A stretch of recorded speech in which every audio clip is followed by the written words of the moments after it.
di dalam satu pemerintahan daerah di mana dia berkuasa, mempunyai APBD di situ, ya udah dikelola sendiri. Nah itu kira-kira sarkastiknya bandit menetap. Itulah kira-kira.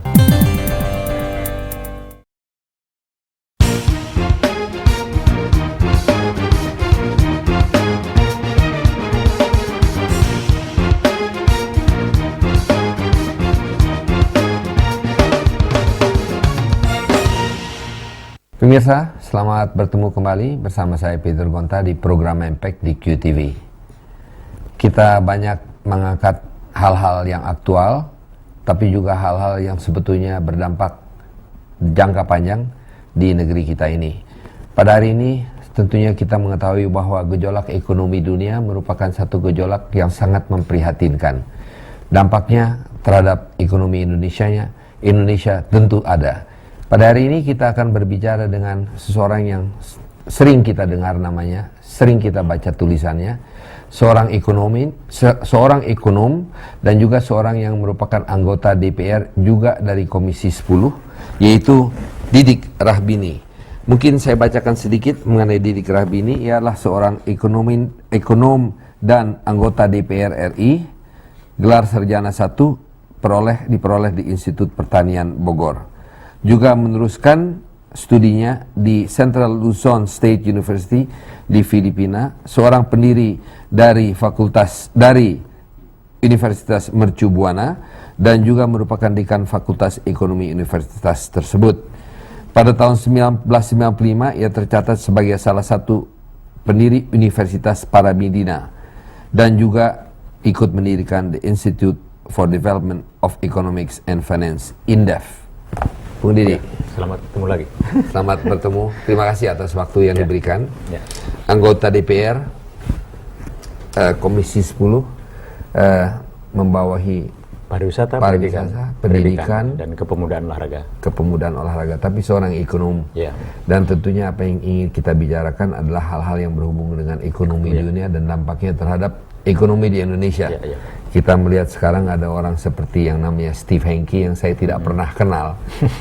Ada di Indonesia. Dikaitkan dengan Bung Peter dulu. Dikaitkan dengan CBS meskipun orang itu belum ketemu dan namanya aja buat saya merupakan siapapun orang itu saya tidak mengenal, tapi berbicara mengenai ekonomi Indonesia.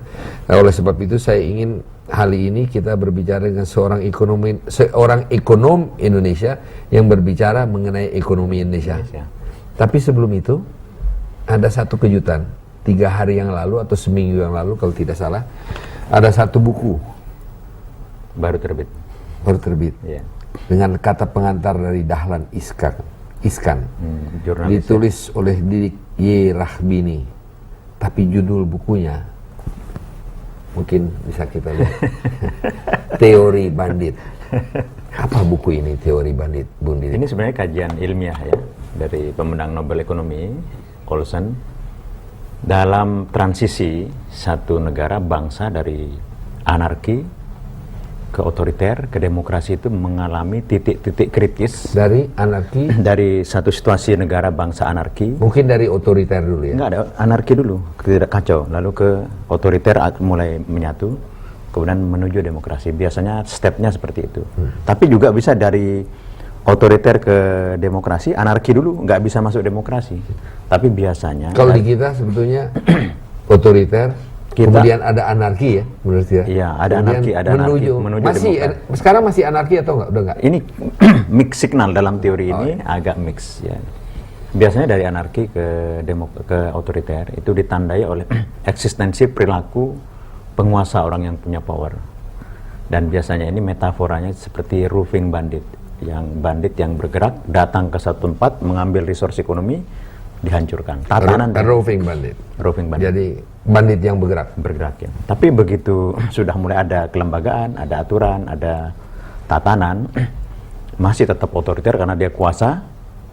Nah, sudah mulai muncul kelembagaan, bikin jembatan, bikin kota, bikin macam-macam.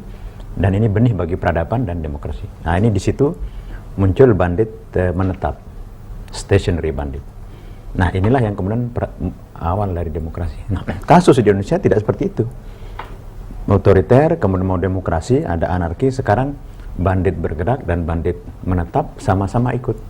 Dalam satu birokrasi, di parlemen, di macam-macam ada datang rusak.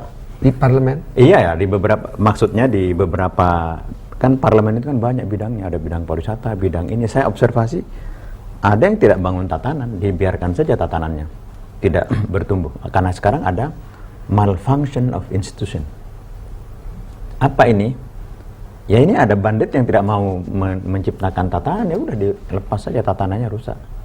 Ini problematiknya. Sekarang ini sebenarnya bukan tuduhan, observasi terhadap perilaku the powerful person di institusi-institusi yang ada, yang sebenarnya ada yang mau menata dengan bagus, ada yang I don't care dengan institution, pokoknya dia untung gitu. Ini problematik analisis terhadap masalah-masalah transisi di negara-negara berkembang seperti Indonesia, Rusia dan lain-lain. Kira-kira itu isinya. Dan ini bukan metafora lelucon, tetapi analisis dari the Nobel Prize winners. Yang Kenapa ditulis? Karena dengan Indonesia cocok. Cocok. Kira-kira ada cocok. Cocok. Nah sekarang. Contoh. Ini sekarang ya. Bandit-bandit itu contoh siapa? Ya kita tidak melihat satu persatu ya. Misalnya di satu. Jangan satu persatu, contoh-contoh aja. Misalnya di satu proses pembuatan APBN, itu transaksionalnya sudah ada dan menyapu sebagian anggaran, kemudian melakukan satu proses perusahaan kelembagaan. Kira-kira seperti